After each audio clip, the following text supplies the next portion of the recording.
Why I believe the Bible is true. Alright, some people say that believing in the Bible is like believing in mythology. Some people say the Bible is only written by humans, therefore unreliable. Some say that the Bible is erroneous due to multiple handwritten copies. Now, is that true? Let's see. This is why I think the Bible is true. Number 1. 39 different writers from different time eras and generations of 1500 years apart from different cultures, continents, languages, educational backgrounds, occupations. They all wrote about their experiences and characteristics of God in a uniform manner. The texts of who God is and how God operates do not contradict, but can cross-reference from one writer to another. The picture of who God is do not contradict among the 39 writers. Okay, but then some would say, of course, it would be uniform. Some books were filtered off when translating King James. Well, you can filter off all of them and have only 2 to 3 writers and their testimonies about experiencing God, and any cross-referential commonality between at least 2 writers would judicially be considered a valid account. But the Bible has at least 39. The picture of who God is and acts in Genesis doesn't contradict how Jesus acted or will act in Revelation. Number 2. The Bible contains the most humanistically impossible fulfilled prophecies. While most people make vague predictions like Nostradamus, biblical predictions are more specific and documented to have occurred.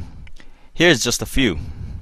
A. The birthplace of Jesus. It was written in 700 BC that Jesus would be born in Bethlehem. Who knew that Bethlehem would still exist 700 years from now? Who knew if New York or Tokyo would still be around 700 years from today? B. Jesus would come from Egypt as predicted in 700 BC by Hosea. C. In 500 BC, it was predicted that Jesus would be betrayed for 30 pieces of silver. D. In 1410 BC, it was predicted that Jesus' clothes would be gambled for. In around 700 BC, also by Isaiah, it was predicted that Jesus would be whipped and beaten. F. In around 1410, it was predicted that Jesus would be pierced through. G.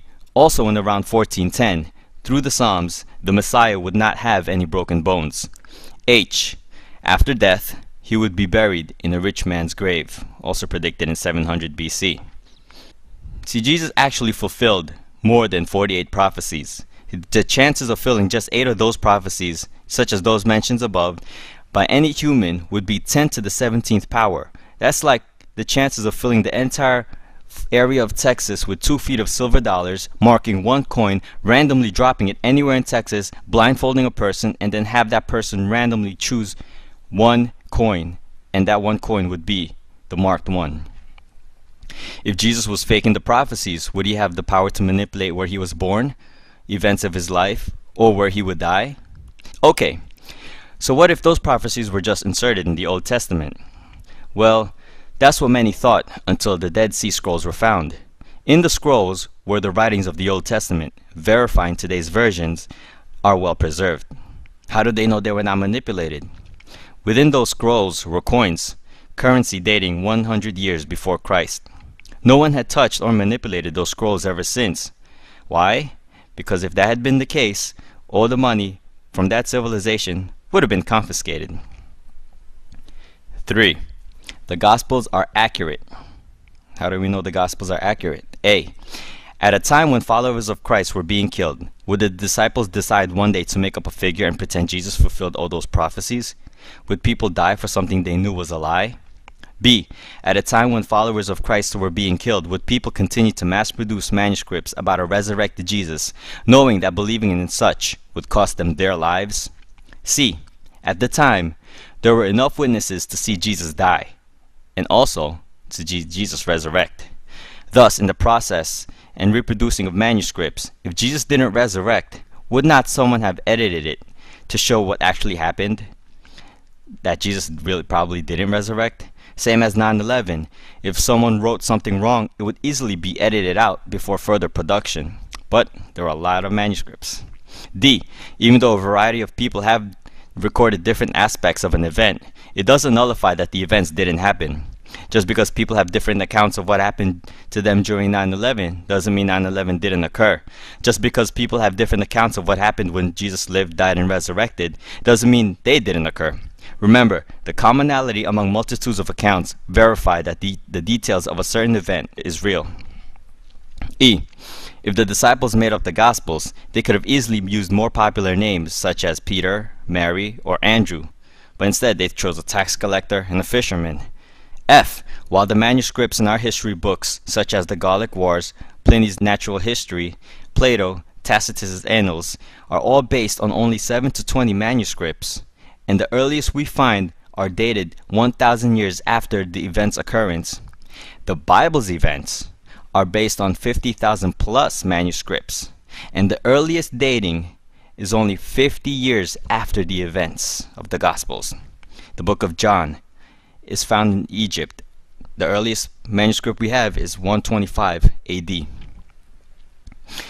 Okay, number 4. The Bible contains scientifically advanced statements for its time. For example, A. In 700 BC, it was already written that the earth is round.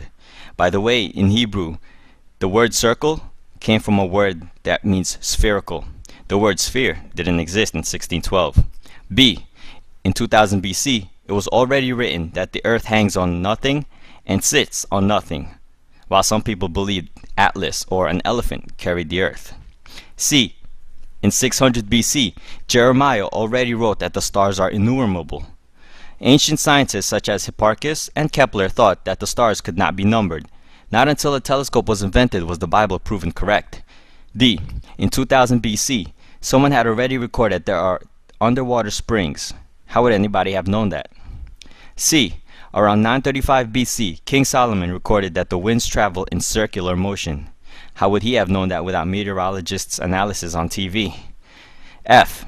In around 1405, Joshua records destroying a thick wall through a scientific property called resonance. How did Joshua or the writer know that constant resonance, the same resonance that Paul Linings discovered in 1928 that collapses a bridge, would cause a thick city wall to come down? And not only that, how would Joshua or the writer know that sound oscillations are so powerful enough that it can cause massive destruction, just like subwoofers? So, do you really think humans back then made up these scientific facts? Then if you look at other books, let's say the Quran, it reveals some unscientific facts, such as in Surah 1886, it says that this person traveled far enough to where the sun goes and into the earth, and the sun goes into a muddy spring. That's not scientifically accurate. Number 5. Archaeology. Archaeological findings support that the biblical records are accurate. Many critics try to belittle the Bible by saying, "Oh, where's Babylon? Where's Nineveh? Where are those external writings about the all-famous King David? Or Jesus Christ? Or anybody ever said Jesus Christ is God outside of the Bible? If the Bible is so real, why don't extra biblical references exist?" Well, we have unearthed Babylon. We have unearthed Nineveh. In 1995, a stone with King David's inscription was discovered, and that even Time magazine wrote about it. In December 2005, a church was unearthed in Megiddo that had on it described a dedication which says, "Akeptis, the devout, dedicated the table of God, Jesus Christ, as a memorial," which you can find more information about on foxnews.com. And also, a famous archaeologist, Dr. Nelson Gluck, he said, "It may be stated categorically that no archaeological discovery has ever controverted a biblical reference. Scores of archaeological findings have made it which confirm in clear outline or in exact detail. Proper evaluation led to amazing discoveries."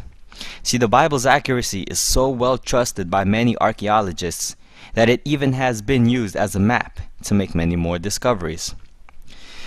Okay, so in conclusion, what other book, religious book, mythology book, contains all these attributes? See, this is why the Bible is not just a book or collection of books. It was written and inspired by a higher being. Like all things, there is a purpose. While all religions tell you to earn your righteousness with a checklist of do's and don'ts, the Bible teaches that you can never complete the checklist to solve your problem of sin. Thus, a Savior had to come down to save us. The Old Testament testifies of man's wickedness. The New Testament testifies of a risen Savior and a forgiving God. Thank you.